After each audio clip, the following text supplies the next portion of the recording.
Wazee wanasema hivi, jamii salama sio ile iliyozungukwa na polisi na mitutu ya bunduki kila mahali. Jamii salama inatengenezwa na mambo yafuatayo.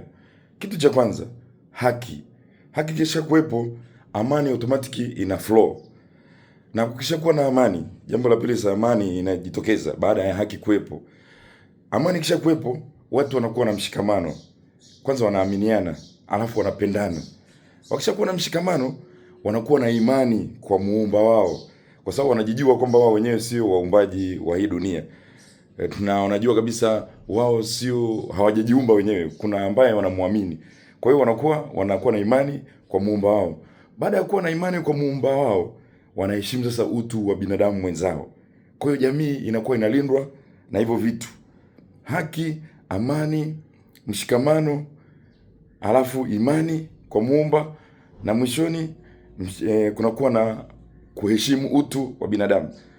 Ukiona hivyo vitu, silaha, bunduki, sijui vifaru vyote hivi, sijui bunduki, mitutu, sijui nini, hiyo inatumika kwa ajili ya kujilinda tu na wanyamapori ambao pengine wanatoroka huko kwenye games reserves huko labda, au pengine hata majambazi labda.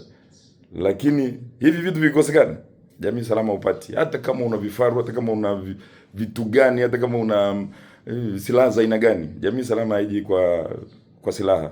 Jamii salama inakuja na hayo mambo yanasema haki inazalisha amani, alafu watu wanakuwa na imani, mshikamano. Wakishakuwa na mshikamano, wanakuwa na imani kwa muumba wao, kwa sababu wanajijua hawajajiumba wenyewe.